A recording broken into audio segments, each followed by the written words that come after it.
Speaker Boehner trying to get the votes he needs to pass the debt deal through the House. A vote is expected to begin in about half an hour, just 30 minutes away. His biggest obstacle, members of the Tea Party. Joining us now, one of those voting no, Congressman Connie Mack of Florida. Congressman, welcome to the show. And tell us, why are you voting no? It's simple. We have $14 trillion plus in debt right now.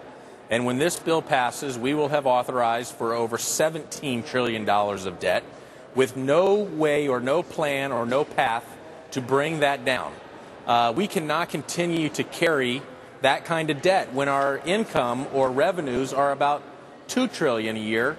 We're borrowing money to pay the difference, and we're increasing the debt. And, you know, if the federal government was an individual, that individual wouldn't be able to afford to get a credit card because the debt-to-income ratio is so out of whack. So as long as we're going to continue to raise the debt ceiling without any structural way to cut spending, I can't support it.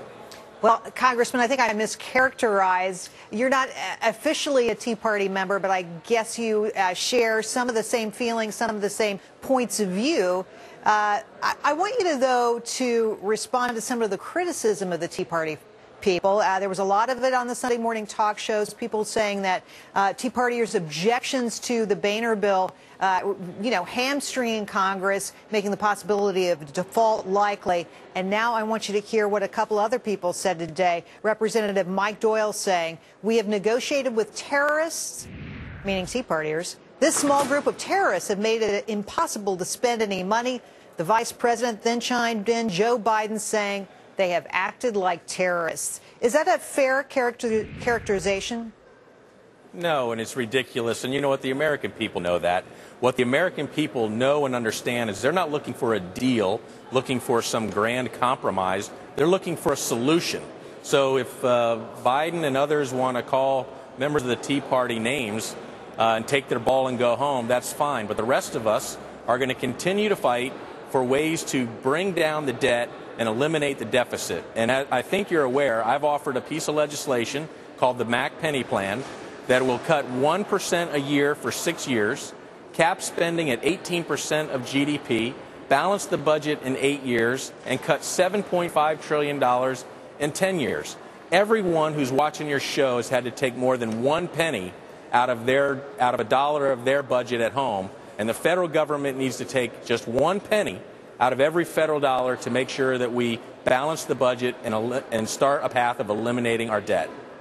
Well, nobody's questioning your seriousness about the topic, that's for darn sure. But respond to the accusations that the Tea Party has pushed the country to the brink of default, with its only concern being getting a balanced budget amendment. That's how people who criticize the Tea Party, that's their point of view. What would you say to them? I would say we've been pushed to the brink because of social engineering. The thought of government is going to do everything for everybody and that we need more and more government. Look, the Democrats have proven over and over again that for them this debate is about more taxes and more spending.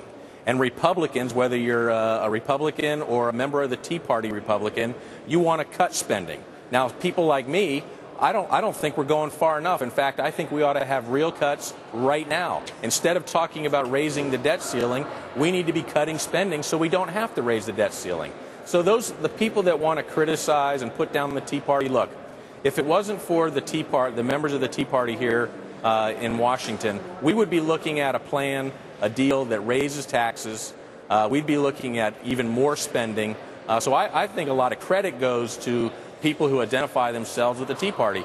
It's brought passion back to a debate about what's the role of government, and more spending destroys the freedoms of all Americans. We need to cut spending, get our fiscal house in order, and give back the American dream to everyone in America so they have an opportunity for freedom. Well, Congressman Mack, I guess we'll find out tonight what Congress and the Senate is going to do. Appreciate talking to you today. You must come back. Thank you very much. I'd love to.